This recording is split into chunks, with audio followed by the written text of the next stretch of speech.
تب American president Bill Clinton تھے اور شہزادہ سلطان بن عبدالعزیز سعود کے اس دورے سے امریکہ کو خدشات لاحق ہوئے تھے۔ کلنٹن ایڈمنسٹریشن کے ایک سینئر اہلکار نے تب نیو یارک ٹائمز سے کہا تھا کہ سعودی وزیر دفاع کا دورہ پاکستان پریشان کن ہے۔ اس دوران یہ اطلاعات بھی سامنے آئی تھی کہ سعودی شہزادے کو مبینہ طور پر پاکستان کی خفیہ جوہری اڈوں کا دورہ کروایا گیا تھا۔ تب امریکہ کو بھی سمجھ میں نہیں آ رہا تھا کہ سعودی وزیر مبینہ طور پر پاکستان کے جوہری مراکز پر کیوں گئے تھے۔ اس حوالے سے پاکستان اور سعودی عرب دونوں ہی کی جانب سے کوئی وضاحت سامنے نہیں آئی تھی۔ شہزادہ سلطان سعودی عرب کے اس وقت کے بادشاہ کے بھائی تھے اور سعودی عرب کے دفاعی امور پر ان کی رائے بڑی اہمیت رکھتی تھی۔ ایسی اطلاعات بھی تھی کہ امریکہ کو خدشہ تھا کہ پاکستان کہیں مشرق وسطیٰ کو ایٹمی ہتھیاروں کا پھیلاؤ شروع نہ کر دے، اور سعودی عرب کے وزیر دفاع کے اس دورے کو ملک کے جوہری ہتھیاروں کی خواہش سے بھی جوڑا گیا تھا۔ تاہم کچھ ایکسپرٹس کہتے ہیں کہ نہیں، ایسا کچھ نہیں تھا اور اس بات میں کوئی سچائی نہیں ہے۔ اس کے علاوہ پاکستان اور سعودی عرب کے تعلقات کی بنیاد دراصل وہ معاہدہ ہے جو 1984 میں کیا گیا تھا، جس کے تحت اگر رائل فیملی کو کسی بھی قسم کا خطرہ ہوگا تو پاکستان اپنی فوج ان کو پرووائڈ کرے گا۔ پبلک پالیسی پر تحقیق کے ادارے اور تھنک ٹینک بروکنگز کی ایک رپورٹ کے مطابق پاکستان کے جوہری پروگرام کے ساتھ سعودی عرب کا تعلق پاکستانی وزیر اعظم ذوالفقار علی بھٹو کے دور سے ہے۔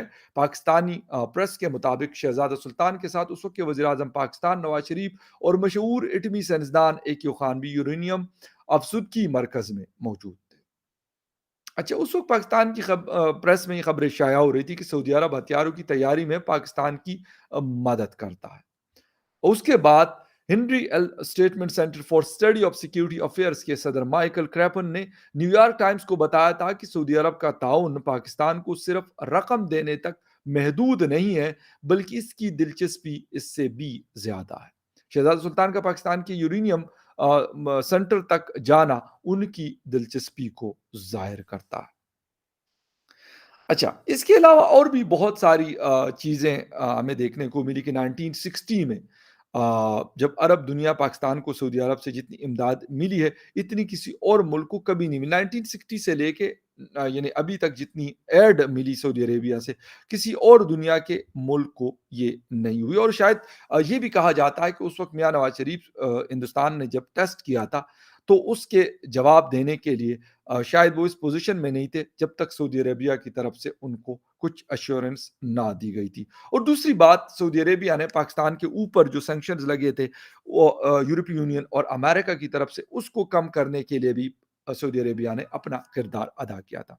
بروکنگز کی رپورٹ کے مطابق سعودی عرب نے 1960 کی دہائی میں رائل سعودی ایئر فورس اور اپنے پہلے جیٹ فائٹرز کے پائلٹ پاکستان کی مدد سے تیار کیے تھے۔ یاد رہے کہ 1969 میں پاکستانی فضائیہ کے پائلٹوں نے سعودی عرب کے جنوبی سرحد کے ساتھ یمنی دراندازی کو پسپا کرنے کے لیے رائل سعودی ایئر فورس کے طیارے اڑائے تھے۔ اچھا، اس کے بعد پاکستان اور سعودی عربیہ کے درمیان قریبی فوجی تعلقات کبھی نہیں رکے۔ وہ بے شک سوویت یونین کی جنگ ہو، وہاں پر سعودی عربیہ اور پاکستان کا ایک گٹھ جوڑ تھا جو امریکہ کو انہوں نے پرووائڈ کیا۔ لیکن اب کچھ ایکسپرٹس کہتے ہیں کہ شاید اب وہ والی سچویشن نہیں رہی۔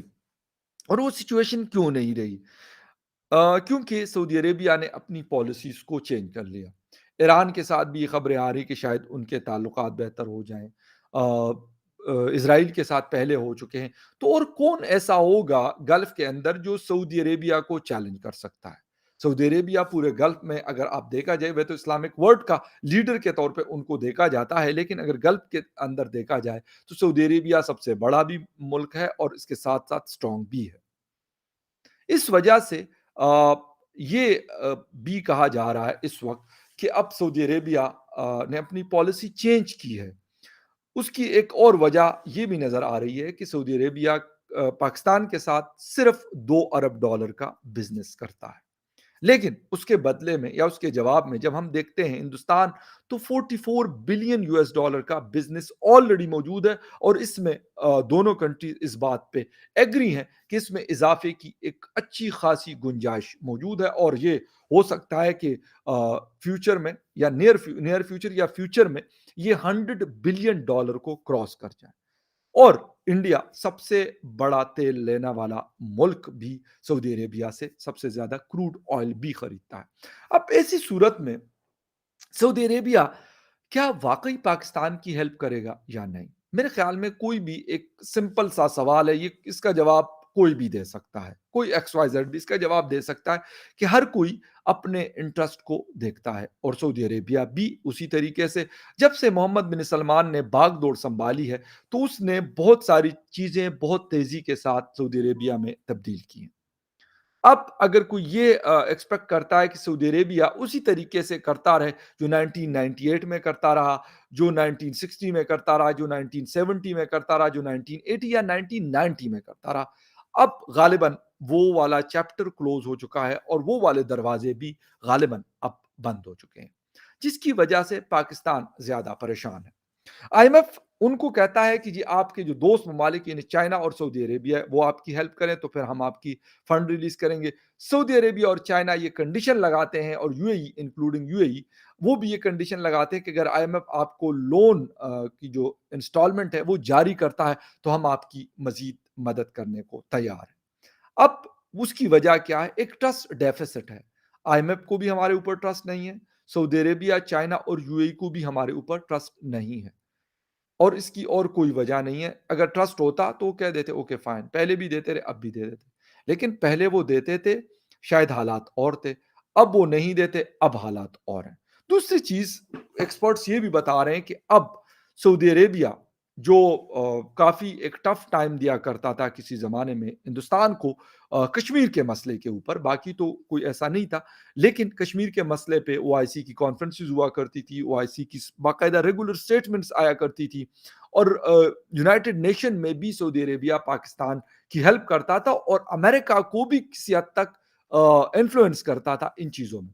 بٹ اب یہ ساری چیزیں بدل گئی، امریکہ کے بڑے اسٹریٹجک پارٹنرشپ ہے ود انڈیا، سعودی عربیہ کے بھی تعلقات اب ایک اور لیول پہ موجود ہیں، اور اس کی مثالیں ہم وقتاً فوقتاً دیکھتے رہتے ہیں۔ نریندرا مودی جی کا سعودیہ کا دورہ ہو جہاں پہ ان کو سیول ایوارڈ سے نوازا گیا، یا پھر ان کو ان کے جو چیف ہے آرمی چیف نے جب وزٹ کیا نیو دہلی کا پچھلے سال، تو وہاں پر بیٹھے تھے جہاں پہ 1971 کی ایک بہت بڑی پورٹریٹ بنا کر رکھی گئی تھی، جس میں جنرل نیازی جو ہے وہ غالباً جنرل اروڑا کے ساتھ بیٹھے ہوئے اور دستخط کر رہے ہیں سرنڈر والے، غالباً وہ کتاب ہے یا پرچہ ہے یا جو بھی ہے اس چیز کے اوپر، تو وہ پکچر لگائی گئی تھی، اور اس پکچر کو باقاعدہ پریس میں ریلیز کروایا گیا۔ اور اس وقت بھی اگر آپ کو یاد ہو، اس وقت بھی میں نے ایک ویڈیو بنائی تھی اور میں نے کہا تھا کہ اب سعودی عربیہ اور پاکستان کے تعلقات چینج ہو چکے ہیں۔ پہلے ہم سعودی عربیہ کو ایز اے کور یوز کیا کرتے تھے، ان سے پیسے بھی ہم لیتے تھے، ان کو انڈیا کے خلاف ہو یا کسی اور کے خلاف ہو ہم اس کا باقاعدہ او آئی سی کے ذریعے استعمال کرتے تھے، بٹ اب یہ چیز بدل گئی۔ وہ پکچر وہاں پہ وہ کڑے ہیں، ان کے جو آرمی چیف تھے ان کا دورہ بھی بڑا ہسٹوریکل دورہ تھا نیو دہلی کا، اور پھر اس جگہ پہ کڑے ہو کے ان کے ساتھ میٹنگ کرنا، جو general army chief of India تھے ان کے ساتھ میٹنگ کرنا، تو یہ ساری چیزیں باقاعدہ ود پیسج آف ٹائم یہ تبدیلیاں ہوئی ہیں۔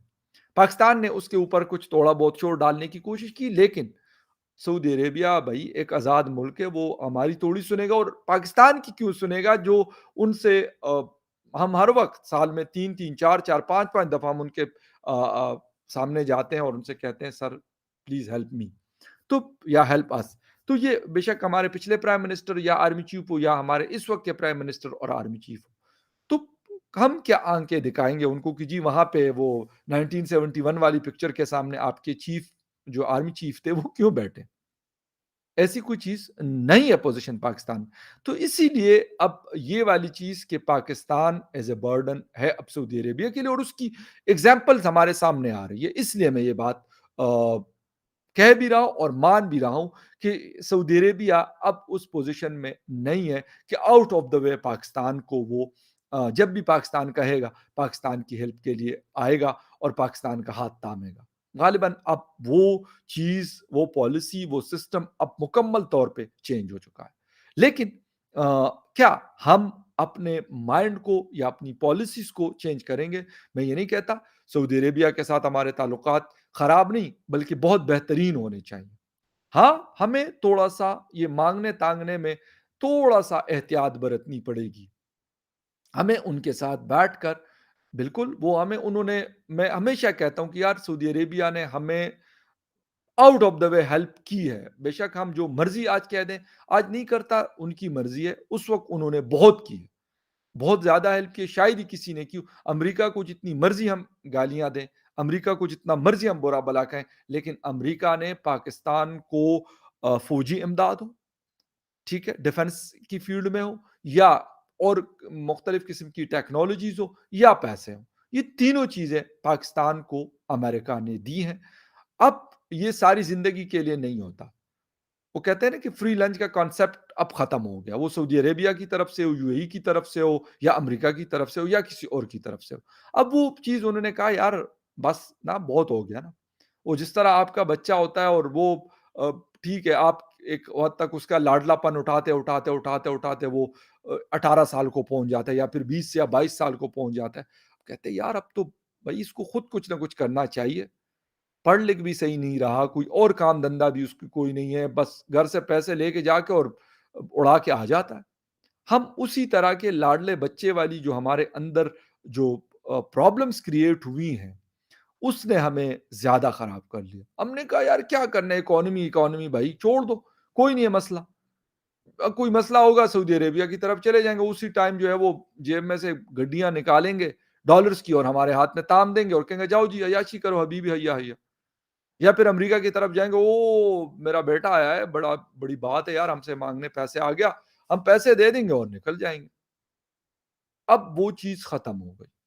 اسی لیے اب اپنے سر پہ جب پڑتی ہے تو پھر لازمی سی بات ہے، ہم نے اگر جب آپ نے کسی بچے کو گروم نہیں کیا ہوتا، یا ہم نے نہیں کیا ہوتا اپنے بچے کو گروم کہ بیٹا آپ نے پڑھنا لکھنا بھی ہے، ساتھ میں کچھ کام بھی کرنا ہے، اپنے مائنڈ کو بھی براڈ کرنا ہے، کیونکہ اس دنیا میں آپ نے رہنا ہے، اور باقیوں کو تو چھوڑے لیکن اپنے آپ کو سنبھال لو تو بڑی بات ہے. تو دنیا تو ہم سے کچھ نہیں کہتی کہ آپ ہمیں سنبھال لو. افغانستان بھی کہتا ہے بھائی بڑی مہربانی تو وڈی یار، اپنا کام سنبھالو یار، سنو چھوڑ دو، کوئی نہیں، ہمیں کوئی ٹینشن نہیں، ہمیں آپ کی کوئی وہ نہیں ہے، بس اپنی چنتا کرو، ہماری چھوڑ دو، ہمارے فکر فاقہ کرنے کی آپ کو کوئی ضرورت نہیں. ہم جانے، ہماری عوام جانے، اور ہمارے کام جانے، اور دنیا جانے. تو باقی کون ہم سے ہیلپ مانگے گا؟ لیکن اپنا بوجھ تو خود اٹھائیں نا. اس وقت ہماری پوزیشن یہ ہو گئی کہ ہم اپنا بوجھ اٹھانے سے قاصر ہیں، اپنا بوجھ اٹھانے کی ہمارے اندر طاقت نہیں ہے. تو پھر دوسروں کی ہیلپ تو بہت بعد میں آتی ہے نا، جب آپ اپنا کھا لیا، ڈانپ لیا اپنے آپ کو، چھت ہے سر کے اوپر، اس کے بعد آپ ادھر ادھر دیکھتے ہیں. ہاں یار ٹھیک ہے، اگر کوئی فیملی میں کوئی ایسا ہے کمزور ہے، آپ اس کو چلو تھوڑا بہت ہیلپ کر دیتے ہیں، بہت اچھی بات ہے اگر آپ کر سکتے. لیکن اگر آپ خود ننگے تلنگے اور مطلب کچھ بھی نہیں آپ کے پاس، صبح کو روٹی ہے تو شام کو نہیں ہے، شام کو ہے تو دوپہر کو نہیں ہے، تو پھر آپ ادھر ادھر کیا دیکھیں گے؟ پھر تو وہی والی بات ہے کہ خود ہی برا حال ہوگا، تو پھر کسی اور کو آپ کیا پوچھیں گے؟ تو یہ وہ ساری سچویشن تھی جو میں چاہ رہا تھا کہ آپ کے ساتھ شیئر کر لوں. لیکن یہ ہمارے لیے میرے خیال میں ایک بہتر چیز ہوئی ہے، کیونکہ یہ پتھر تو کبھی نہ کبھی ہمارے سر کے اوپر گرنا تھا. آج نہیں تو کل گرنا تھا، کل نہیں تو پرسوں گرنا تھا. لیکن اچھا ہو گیا کہ یہ چیز اب ختم ہو گئی، اور سب نے کہا کہ بیٹا اب آپ خود کماؤ، اب آپ بڑے ہو گئے ہو، آپ کام آپ جانو، آپ کا کام جانو، ہم آپ سے نہیں مانگتے لیکن اپنا آپ سنبھالو. وہ کہتے یار ہم نہیں لیتے آپ سے، لیکن اپنا حساب کتاب چلا لو، یہ بڑی بات ہے، اپنا گھر بار سنبھالو، اپنی زندگی چلا لو. Thank you very much. تو اب ہمارے ساتھ وہ والی سچویشن، وہ والی پوزیشن آئی ہے. لیکن کیا جو لاڈلے بچے والا وہ کیلے کو مانگے چاند، کیا ہم اس سچویشن سے نکلیں گے، یا پھر اسی طرح کہ جائیں گے اور ٹکر ماریں گے جی ریاض میں ہی، مطلب جسے کہتے ہیں کہ وہ لینڈ کریں گے، چلو جی سانو ہیلپ کرو جی، یا حبیبی ہمیں ہیلپ کرو۔ تو بھائی وہ بھی بیچارے تنگ آ گئے یار، مطلب حد ہوتی ہے، بے شک وہ امیر ہے، ان کے پاس بہت پیسہ ہے، لیکن کوئی بھی امیر ہماری فیملیز میں، ہمارے ارد گرد، ہمارے دوستوں یاروں میں، بے شک ان کے پاس بلین آف روپیز یا بلین آف ڈالرز ہیں، تو بھائی وہ تو اپنے لیے انہوں نے کمائے ہیں، اپنے اوپر لگائیں گے، وہ اپنے لیے بزنس جیٹ لے لیں، وہ اپنے لیے گاڑیاں لے لیں، وہ بڑے بڑے گھر بنائیں، جو مرضی کریں کیونکہ ان کا پیسہ ہے۔ ہم کہیں گے اچھا یار میں تو بھائی مطلب یہ مجھے بھی اس میں سے حصہ دے دی، کیوں دے گا بھلا؟ وہ کیوں دے گا؟ اس نے اپنے لیے اگر کمایا ہے، اگر ملک ریاض کے بیٹے علی ریاض کے کوئی فرینڈز ہوں گے، اول تو خیر اس کے بڑے بڑے یقیناً وہ بھی ان کے آس پاس کے لیول کے ہوں گے، لیکن اگر تھوڑے بہت کوئی ایسے ہوں گے کہ لازمی سی بات ہے ملک ریاض صاحب جیسے مطلب ان کے پاس اپنے بزنس جیٹ، ہیلی کاپٹرز اور یہ چیزیں نہیں ہیں، تو وہ کہے گا اچھا یار یہ ایک جیٹ جو ہے نا وہ سرفراز تو لے لے، شکیل یہ دوسرا تو لے لے، کمار صاحب یہ تیسرا جو ہے نا تو رکھ لے، ٹھیک ہے، ڈیوڈ یہ چوتھا توڑا ہو گیا جی۔ ایسا تو کوئی نہیں کرتا، کوئی نہیں کرتا جی۔ تو پھر ہمارا یہ دماغ کیوں نہیں چلتا اور ہم یہ کیوں نہیں سوچتے کہ بس بھائی بس زیادہ بات نہیں چیف صاحب، آج کے بعد ملاقات نہیں چیف صاحب۔ تو خیر ملاقات تو آپ کے ساتھ رہے گی اور بات بھی ہوتی رہے گی، لیکن یہ میں پاکستان کے لیے کہہ رہا ہوں کہ سر بس کر دیں اور جو کچھ خود ہو سکتا ہے وہ کریں، کوشش کریں، آج نہیں تو کل، کل نہیں تو پرسوں، ہفتے بعد، سال بعد، 2 سال بعد، 3 سال بعد، جب آپ کی ڈائریکشن درست ہو جاتی ہے تو آپ آہستہ آہستہ صحیح، لیکن آپ اپنے ڈیسٹینیشن کی طرف بڑھتے رہتے ہیں، اور جب آپ بڑھنا شروع کر دیتے ہیں، پہلا قدم، دوسرا قدم، تیسرا قدم، چوتھا اور پانچواں قدم ہو سکتا ہے شاید بڑا مشکل ہو، لیکن اس کے بعد سسٹم چلنا شروع ہو جاتا ہے۔ ہمیں اس سسٹم کی ضرورت ہے، کون اس سسٹم کو لے کے آتا اور کون اس کو چلانے کی کوشش کرتا ہے یہ ابھی کسی کو نہیں پتا، مجھے بھی نہیں پتا، پتا ہوتا تو ضرور آپ کو بتاتا، اگر جب پتا چلے گا تو یقیناً آپ سے شیئر کروں گا۔ Thank you very much for watching, ملیں گے کسی اور نیوز اپڈیٹ میں، تب تک کے لیے ٹیک کیئر، بائے۔